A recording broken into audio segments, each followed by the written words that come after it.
Bonjour à tous, je vous accueille chez moi en plein confinement pour vous parler de mon expérience professionnelle.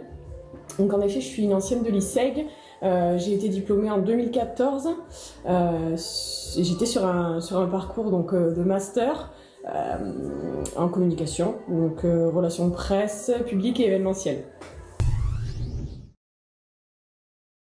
Donc après l'ISEG, j'ai intégré une agence événementielle toulousaine dans laquelle j'avais effectué mon stage de fin d'études. Donc il se trouve que c'était un ancien étudiant de l'ISEG qui avait monté cette boîte. Donc vraiment intéressant de pouvoir partager le réseau ISEGien. Donc j'ai effectué mon stage de fin d'études dans cette agence en tant que chef de projet événementiel et j'ai été la première employée. J'y suis restée 6 ans. Et au bout de 6 ans, j'ai décidé de prendre mon envol et aujourd'hui, je suis gérante de ma propre agence depuis un peu moins d'1 an. Aujourd'hui, j'ai pu participer du coup au développement de cette agence qui s'appelait YE Organisation et acquérir de nombreuses compétences et avoir de multiples casquettes au sein d'une agence de communication, ce qui m'a permis aujourd'hui moi de créer la mienne. Donc c'est MacPi Communication & Co.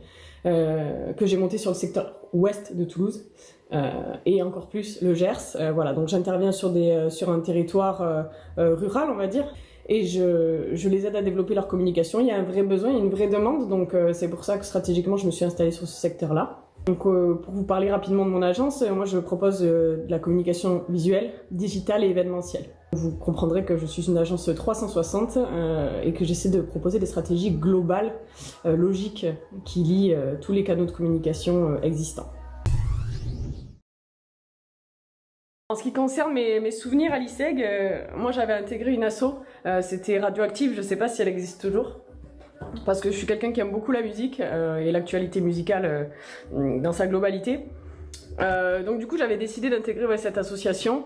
Au début j'étais seulement membre du bureau, j'aidais, je faisais des stratégies de partenariat, ce genre de choses, et puis au final j'ai fini par être chroniqueuse. Donc ça c'est rigolo aussi de s'investir, de rencontrer du monde aussi, hein, des autres promos, ce genre de choses. Ça permet de créer des liens encore, et ça alimente encore le réseau, quoi qu'on en dise, même quand on est étudiant, on s'en rend pas compte, mais c'est vrai que ça a son importance. Et c'est vrai que je me suis régalée dans ces moments extrascolaires, dans les assos, donc allez-y aussi. Puis je crois que ça fait des points en plus, alors n'hésitez pas. L'ISEG, c'est vraiment très important de profiter du réseau qu'on peut avoir dans ce type de structure, simplement parce que aujourd'hui vous avez accès à de nombreux intervenants qui sont eux-mêmes des professionnels, et si j'ai un conseil à vous donner, c'est vraiment de profiter d'échanger avec eux, de saisir les opportunités, puisque moi c'est ce que j'ai fait. J'ai pu rencontrer du coup le gérant de mon ancienne agence sur des événements ISEGiens, et j'ai pu finalement postuler à l'offre de stage de fin d'études, et ce qui m'a permis par la suite d'être embauchée. J'ai quand même passé 6 ans dans cette agence où j'ai bien évolué, où je pense, aidé à faire évoluer aussi l'agence. Ce sont des opportunités qui sont pas négligeables, et aujourd'hui avec l'instabilité économique sur le marché de l'emploi, il s'agit de faire des choix un peu stratégiques pour être sûr d'atteindre une situation stable et qui nous plaise. Donc si je peux vous conseiller quelque chose, c'est vraiment d'être stratégique dans vos choix de stage, notamment d'alternance, en privilégiant des entreprises qui sont en plein développement pour ensuite asseoir vos positions professionnelles directement à la sortie des études.